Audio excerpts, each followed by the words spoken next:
Thank you, Mr. Speaker Pro Tem. All righty. Have you ever had the time here where you basically are having to take on two things that push against each other, that create a real math problem, and that telling the truth about it, how do you say, oh yeah, it gets the crap kicked out of you, but let's have at it. President Trump stood there just a couple days ago, and within his speech, when you talk about some of the policy to help our brothers and sisters in this country, there was the discussion of no tax on tips, no tax on overtime, these things, and the pushing to get us in Congress, Senate included, to move the extension of the 2017 tax cuts. And I'm going to show you why that's so important.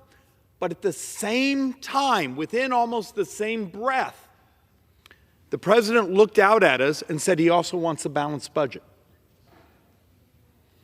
Okay. Now we need to deal with the reality of how hard that math is, but there's a way to do it. I just don't know if intellectually, when you think about the things you heard behind these microphones this last week, how many of our brothers and sisters here, how many of the public, how many of the armies of lobbyists that are in the hallways here lined up saying they want more spending, more money, more regulation on their competition? So let's go through some of the basic math facts, and then let's have a brutally honest conversation of how we stabilize and how far we can actually go. All right, an oldie but a goodie. And the numbers are actually worse, but I didn't want to print another chart, so we've been using the same one for last year. Do you see all the red on the chart? That's what we call mandatory. It's auto, it's earned benefits, it's you served in the military, your pensions, those things. Interest is automatic. You got to pay it. See the blue? That's military and what we call non-defense discretionary. A member of Congress, other than in a reconciliation opportunity, we're going to come back to why it's so important, only votes on this blue. Every dime a member of Congress votes on, other than that moment of reconciliation, is borrowed. It's all borrowed money. Last year, for every dollar we took in tax receipts, we borrowed $1.39. And look, the number of times I've come before here, these mics, and I've done the charts and shown, in times when we've had very high marginal tax rates, we take in about 18% of GDP in taxes. When we've had very low marginal tax rates, we take in about 18% of GDP. And it's the seesaw of lower marginal tax rates, economy grows, higher marginal tax rates, economy shrinks. We're getting basically the same percentage of the economy in tax receipts. There's an article on the Manhattan Institute's website that does an aggregation of lots of studies, many of them from left-wing groups, showing that if you raised every tax that functionally the Dems have offered that's gotten scored, and then you adjusted for its economic effects, you get about 1.5% of GDP in taxes, or additional taxes. Okay. The cuts we had been talking about were now actually getting much broader.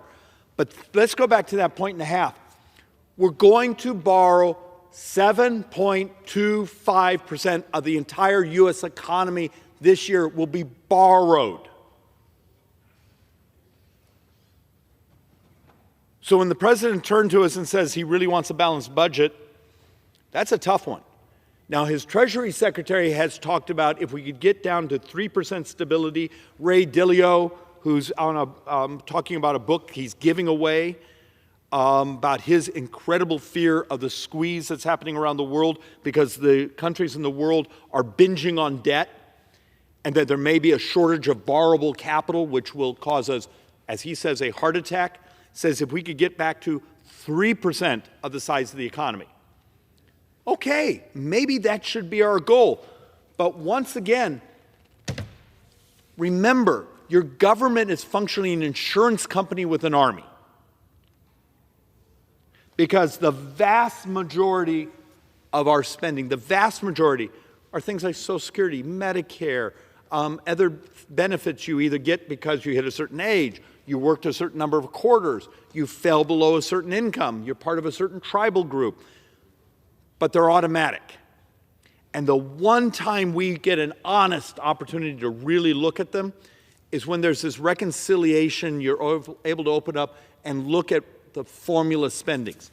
So let's actually walk through, for someone like myself, who basically is intellectually whipsawing them, just beating the crap out of myself.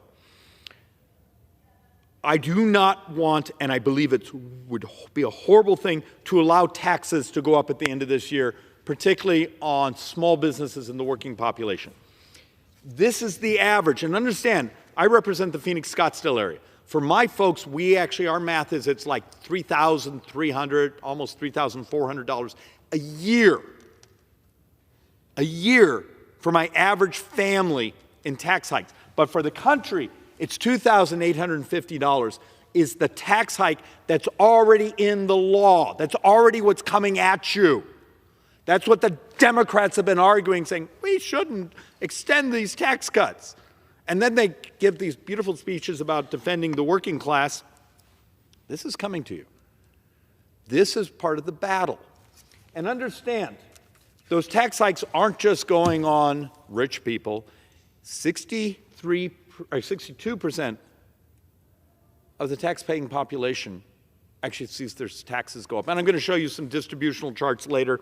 Remember, after 2017, we actually made the tax code in the United States more progressive, meaning the higher income we're paying a higher percentage of the federal income tax. But what we also did is we functionally took half of our brothers and sisters who make much more moderate wages, and we pulled them off the tax system. They're not paying, now they're still paying payroll tax, which is your Social Security, your Medicare, your unemployment, your disability. But those you pay in as sort of your retirement account. Think of it that way. But they pay almost no income tax. And we're mostly going to focus on these charts about the income tax side. So just once again, remember, this is coming at you at the end of the year. This is what the budget reconciliation ultimately is about. But for some of us, we're stressing about how do I not let the taxes go up, but how do I not play the scam of, here, we're going to extend your tax cuts. Here, give me your credit card so I can charge it to you, because that's the scam. Is it really economically honest? Because we have a great set of data that shows if we borrow the money at the end of the decade, it actually costs those working families more, because we slow down the economy, we raise interest rates, those things, than saying, I extended your tax cuts, but because I charged it to you, your retirement account, your kids' future. Because when we borrow money, understand, borrowing money is a tax. It's just not collected right now. It's collected in the future with interest on it. All righty, let's set those back here. Try not to hit anyone. So let's actually walk through a chart that has upset a number of my fellow Republicans, but the math is honest. So the day we were elected this November, publicly borrowed, and let's do a quick explanation. When you hear someone say our total debt is 37 trillion, okay, or 36 point whatever, a portion of that we borrow internally. We reach into the Social Security Trust Fund and borrow that money. Now we pay interest. The Treasury gives them like special T-bills, and we pay interest on it. And in some years, the interest we were paying to the different trust funds we borrowed money from was actually a pretty good interest rate. That's internal borrowing. Then you have the public borrowing. These are the auctions. This is the note, T-bill, bond that's in your retirement account. It's another country may buy it as part to hold in their version of their Federal Reserve. And remember, China's not our number one buyer of our debt. Matter of fact, China's been rolling off its debt for years, the holdings of U.S. sovereigns. They're actually somewhere in the I think under $900 billion now. Actually, it should make you a little nervous that certain foreign governments are no longer binging on U.S. debt because we would love to get their money. But most of the debt we sell to your retirement, to the business, to the bank, other things. The day we were elected, publicly borrowed debt was about $28 trillion. So let's do a math experiment. Baseline borrowing for the next 10 years, $22 trillion. If we were to do the tax extensions, and this is going to make sense when you hear people running around here saying, let's just use current policy. Let's just pretend our spending stays the same. Our tax policy all stays the same. We don't have to pay attention to the actual law. That would be $5.5 trillion plus another $1.3 trillion on top of that in interest. Okay? Then let's add in some of the president's priorities. No tax on tips, no tax on overtime. If we did if we could find the mechanics, it's a little harder because you can't actually do it in reconciliation. No tax on Social Security. If you add those all up, it would mean at the end of 2035, the amount of debt that's been borrowed from the public, one of the reasons the public number's higher is in 2033, Social Security Trust Fund's empty. So you don't get to reach over there and keep using that as your piggy bank, even though you got to pay it back every month because the tax receipts from FICA taxes don't match the checks going out the door. Here's the punchline. It took us 240 years to get to that 28 trillion. We're basically talking about doubling it in 10. That the publicly held debt, it's not exact, but it's close, it's math I can do in my head. We're talking about almost doubling the publicly held debt in the next 10 years. So when you hear those coming behind the microphone saying, Doge, it's horrible, it's evil, really? Federal spending this year will be about $7 trillion, but we're only going to take in 5. So we're going to borrow about $2.3 trillion. If I came to you in your business and said, you're bleeding, for every dollar of revenue you're taking in, you're spending $1.36, $1.39, wouldn't you turn around and try to find some ways to reduce spending, to modernize, on how you do your business? Could we, think of this, if we're going to spend 7, could we find 15% savings? Maybe. Be really hard. People will complain. It will screw up some people's business models. Some of the public employee unions will be cranky. But if you could find 15%, that'd be $1 trillion a year. Still doesn't get you to a 3% of the GDP borrowing, because remember again, we're going to borrow 7.25% of the entire economy will be consumed by this government in borrowing this year. So when idiots like me hold up charts like this and I get complaints saying, you're hurting my feelings, the fact of the matter is, this is why we got to thread this needle and do really hard things. How do we extend the tax cuts, the tax reforms, the tax benefits, the baseline economic growth of what we accomplished in 2017, but find ways to offset as much of it as we possibly can. Once again, even CBO and some of the outside studies made it very clear, if you offset the spending so that money stays in the economy instead of being borrowed by government here, by it staying in the economy, you maximize your economic growth because it gets lent to this business, it gets lent to this new construction project. When we take it out of the economy, remember our baseline, we're already borrowing $22 trillion over the next 10 years. How many more trillion should we stack on top of that?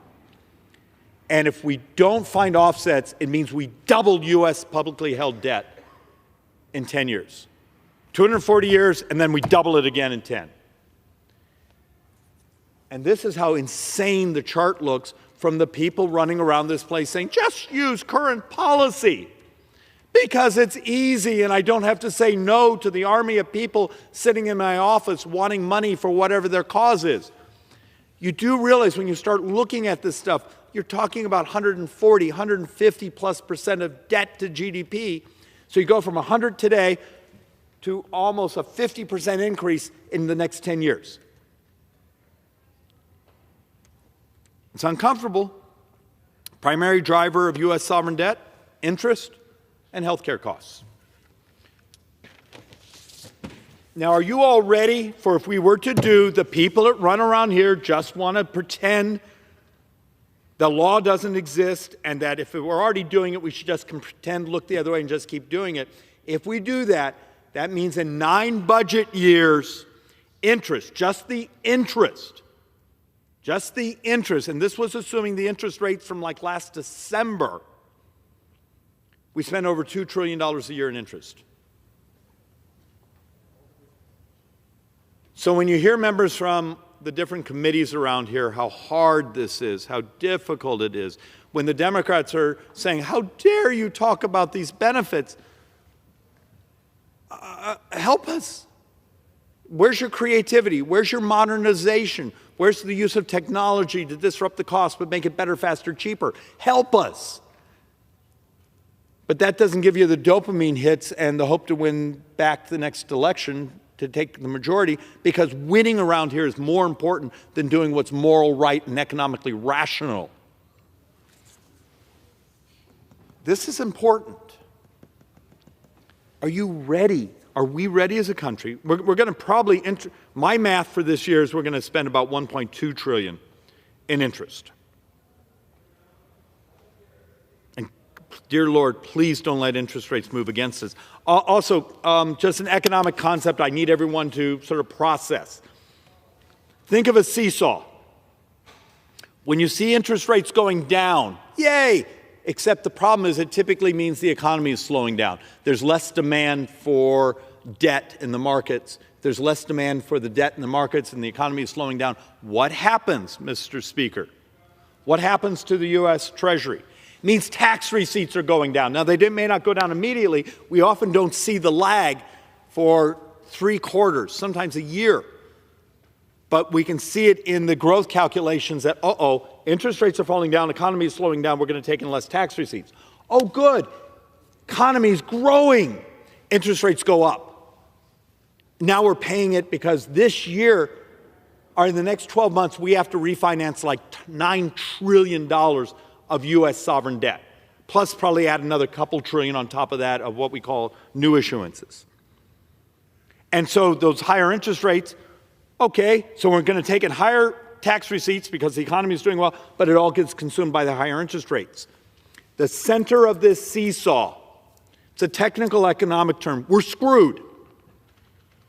There is no free option anymore. When you're walking around with $37 trillion of debt, when your baseline is adding another 22, and that's with none of these policy discussions,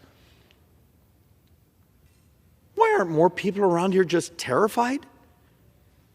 Is it that our constituents are so desperate for more money from the federal government that explaining, we're not giving you something free, we're putting it on your credit card. You will pay this back some fashion. We'll deflate the value of the dollar so your savings crashes. We'll raise the cost of goods. Or at some point, we're going to brutalize your kids, your grandkids, and your retirement. And it doesn't have to be their way. There's ways, and God knows over the last couple of years, I've come here and showed how we can crash the price of health care by just using technology. And then you get the lobbyists in your office, well, that would mean we have to change our business model.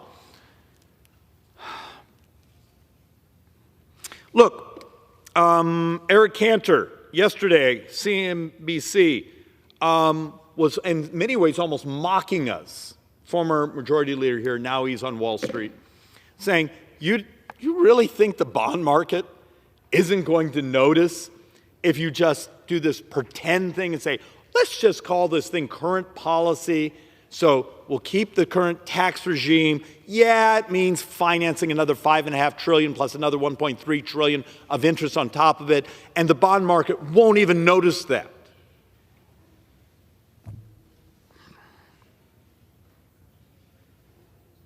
Greatest fragility right now to this country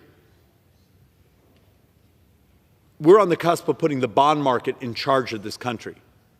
Not President Trump, not Congress, because if you're borrowing about $60,000, $70,000 a second every day, what happens when you pull up the next bond auction and not enough people show up for it? It would create chaos around the world. It's a dangerous, dangerous game we're playing around here. But you go home and talk to voters, they want things. We need your help. Please understand this is dangerous, dangerous game we're playing.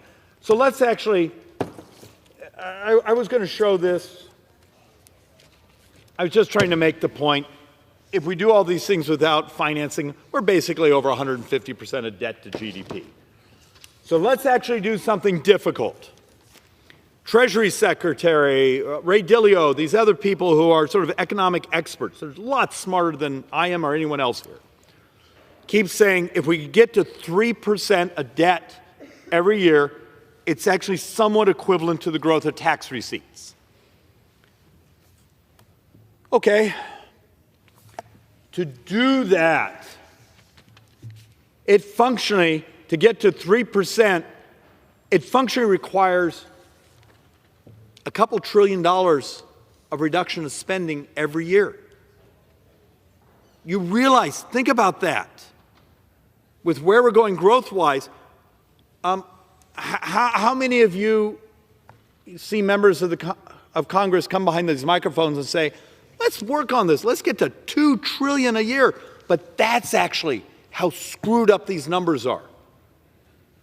And when you get into the out years, so you get to 2034, thank you. It's not $2 trillion you'd have to move to, it's over 3. Current policy budget deficit in the billions. If you wanted to be at a 3%, you got to cut 2 this year, 2 the next year, and it grows and grows and grows. I don't think there's an understanding. The United States, so this is a sequitur, these tie together. The United States in 7.5 years now will have more deaths than births. We have a shortage of young people. And yet you want to live in a fantasy world of, oh, we're going to grow at 3%. Great. Tell me how. Unless you're willing to do talent-based immigration, adoption of AI, promotion of synthetic biology to do things better, faster, cheaper. There's ways I can get you there. I'm blessed. I'm the chairman of the board of the Joint Economic Committee, so we have a handful of PhD economists, freaky smart. We have a model to do it. What's my chance, Mr. Speaker, of getting this body to say, President talked about doing a talent-based immigration 2 nights ago. Talked about modernizing, using technology. You know, when you call the IRS, their own auditor says only 31% of the phone calls get answered. Why wouldn't you jump up immediately and say, we're going to use the latest version of an AI chat that sounds like a person, that knows everything about the tax code, will stay on the phone with you, will help you fill out your forms, maybe even send you a YouTube video of how to fill out the form, maybe a PDF of the form, and it will stay on the phone with you all night long and we'll always pick up the phone. And you get the union going, oh no, you can't use technology. That's part of the discussion going on here. Do you want to keep living and existing in a model that's decades out of date and isn't working and is burying your future in debt? Actually, your current in debt. Functionally, we're borrowing about $6 billion a day. A little math I was doing, standing in the back off the top of my head. If you had 70,000 federal employees accept early retirement and they make $135,000 with benefits, you're functionally, you're cutting less than 2 days of borrowing. You need to do it. Do not take that comment as saying, oh, you see, it doesn't enough. Just the opposite. It's just the beginning. The lack of understanding of how much trouble we're in is the problem. Stop pretending, saying, oh, these little things aren't big enough. That's why you got to do dozens and dozens and dozens and dozens of them. But it might affect my business model. It might affect my, look, do you care about the future? You know, I have a 2.5-year-old we've adopted. My wife's my age. When my little boy becomes, I think my math was 24 years old, so 22 years from now, every tax in the United States has to have doubled just to maintain baseline services, because that's our burn rate. This place is absolutely immoral. And then let's actually add to it, in 8 years, so 2033, Social Security Trust Fund is empty. And yet I'll see my Democrat colleagues come behind, we should expand the benefit. Great, tell me how to finance it. If the first year where the Social Security Trust Fund is completely empty, our rough math is it's over $600 billion a year shortfall. I think that's the entire corporate income tax. There's this lack of understanding of the scale. We're in trouble. What's wrong with this place? Is it so much easier to go home and just lie? If cable television tonight, how many of them are going to do a portion, whether it be the left or the right cable, hold up charts and say, here's the reality of our demographics, the math, and how much trouble we're in? For those folks that come up here and say, I care about poor people, I care about this, do you have any idea how much danger you're putting our future in? Look, I personally believe prosperity is moral. Design a tax code, design a regulatory code, to design the adoption of technology to maximize prosperity. And somehow I'm the idiot who keeps getting up behind this microphone trying to get people saying, let's try to do things hard. Maybe think about how we deliver healthcare services. We're doing modeling with our economists on silly things. How many billions and billions and billions do we spend every year in just Medicare and duplicative MRI scans, X-ray scans, ultrasounds? If you take that scan and attach it to someone's phone and it becomes portable. Now, our original number, I'm having trouble believing it because it needs more vetting, was like 20 to 25 billion a year. What if it's $250 billion over 10? Is that a cut in services, or is that using technology to make it more modern, portable, faster to use, easier to use, more accessible? And there'll be lobbyists who will be in my office tomorrow out because I said this, saying, David, you don't understand. Those duplicative scans are our profit model. Help us. Okay, you're on the left, or even a couple of my Republicans. You don't like the discussions of where we're trying to do reforms? Bring us ideas. There's freaky smart people in this country. You have a supercomputer in your pocket right now. The concept of what this thing could do 15 years ago, did you think you'd have the world's knowledge and AI on it? Save us, save yourself, save your retirement, save your kids, save your grandkids, but you got to do it by thinking. The idiots I get, sorry, Mr. Speaker, I want to retract that.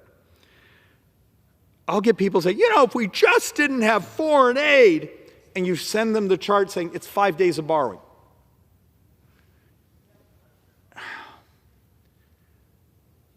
This isn't easy, but it's math. And for my friends on the left who keep saying, make the tax code more progressive. Okay.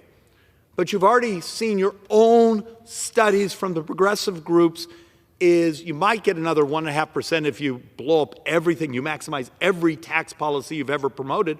You're borrowing 7.25% this year. And remember, today, half the taxpayers, 97% of the federal income tax is paid by the top half.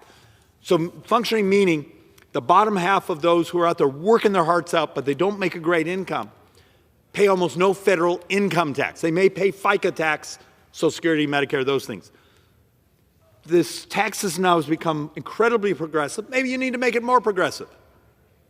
But don't pretend it actually makes that much difference in the debt model. It doesn't produce nearly the revenues. And I'm going to bang through some of these real quick. Look, Federal tax code remains incredibly progressive. It's more progressive today than it was prior to 2017 tax reform. And today, right now, if you actually take a look at the top earners, they're still paying the vast majority. So what happens when your top 20% is paying like 40 plus percent? Excuse me. The top 20% of income earners are paying, I think it's a little shy of like 70, 80% of all federal income taxes. So instead of an idiot standing here giving you percentages of GDP and numbers, I thought we would do it as time. Let's use it as a calendar. Some people, it's easier to see. How Washington financed 366 days of spending in 2024. Remember, it was a leap year. There was an extra day. Top 20% of earners covered 201 days of federal spending. The next 20% covered 41 days. The middle earners covered 17 days of government spending. The bottom 40% altogether covered 4 days. And if you take the folks below the 40%, we spent 103 days of spending. We sent them money. We didn't tax them. We sent them money on the federal income tax side.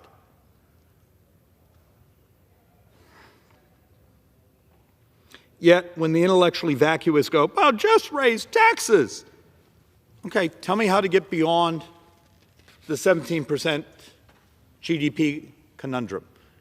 The only model that really does that, and it's why much of the rest of the world uses a value-added tax, that every step of production you stack a tax on.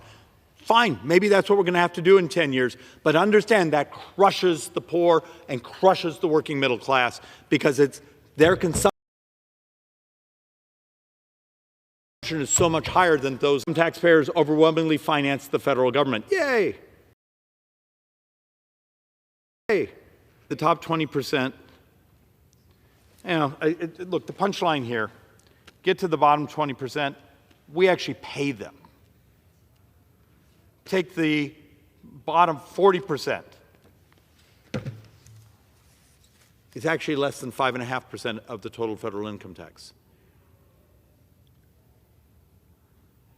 I don't know how much more progressive you can make the tax system.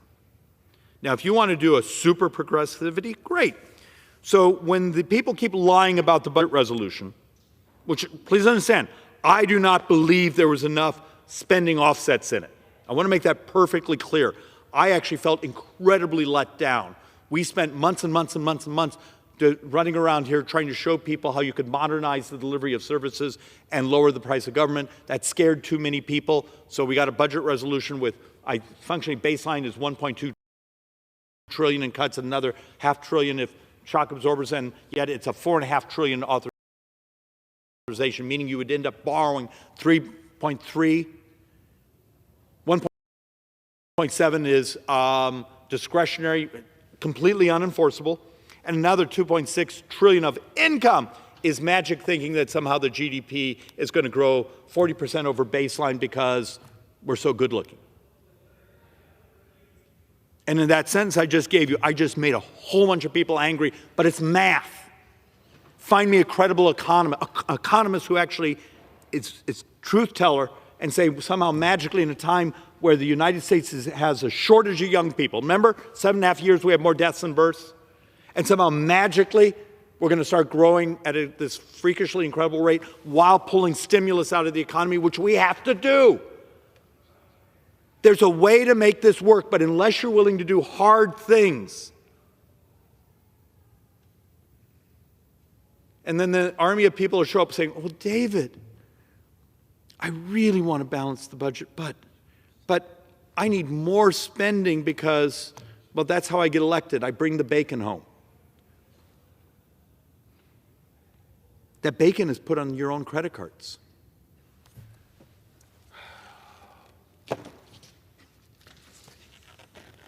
The highest earning 20% of taxpayers pay 90% of all federal income taxes. Let's try it one more time. The highest earning 20% of taxpayers pay 90% of all federal income taxes. It's math. It's not comfortable. It doesn't fit almost any of the speeches you hear from the left on behind the microphone. It's a tax cut for billionaires and rich people. But that's not what the math says. Because when it comes to math, we're able to lie about it all the time because it's big, it's hard. Trillion, 12 zeros. No one can see that, so you can just make crap up around here.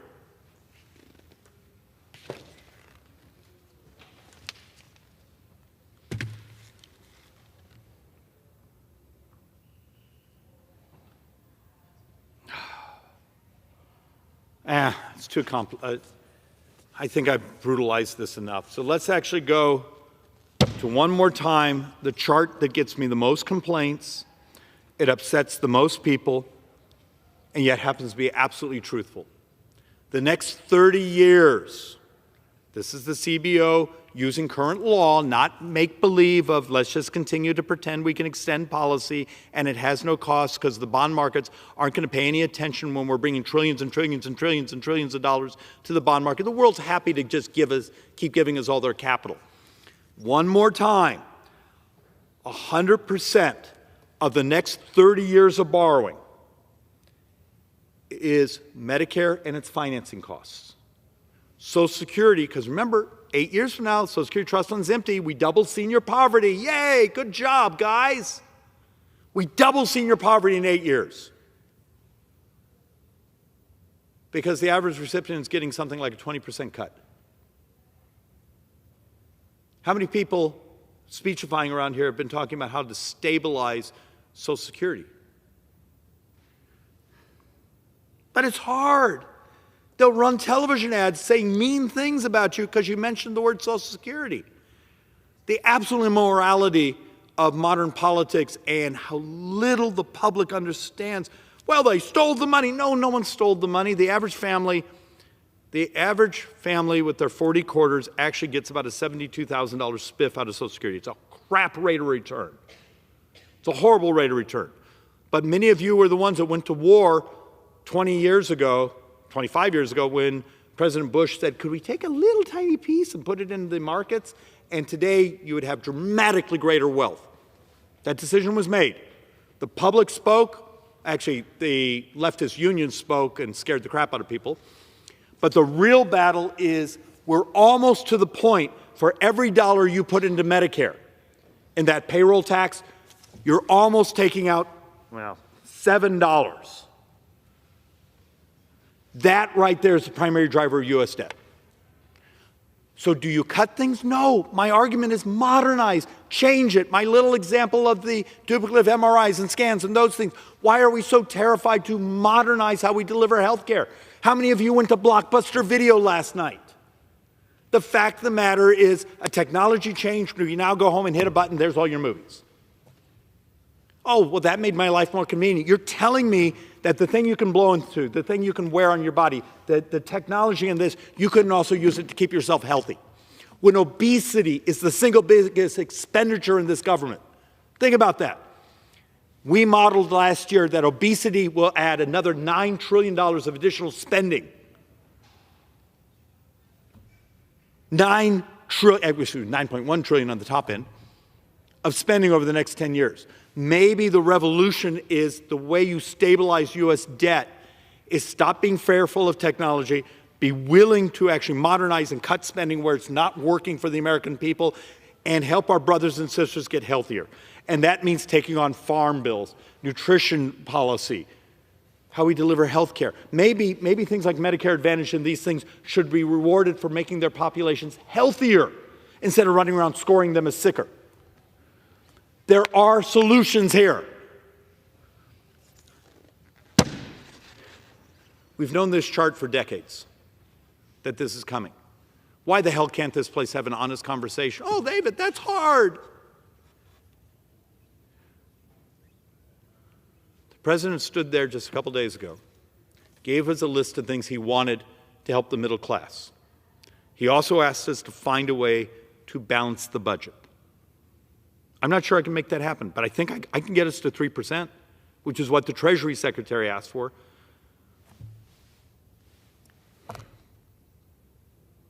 Mr. Speaker, My question is, who's willing to join us? I mean, I hand out my binders with research from months and months and months. I footnote everything. And you guys just beat the crap out of me for trying to tell the truth and trying to save us.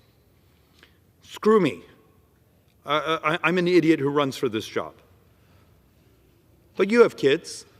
How many of you have grandkids? How many of you would like your retirement? How many of you are prepared for a 20% cut in your Social Security in 8 years? Help us. This republic's worth saving.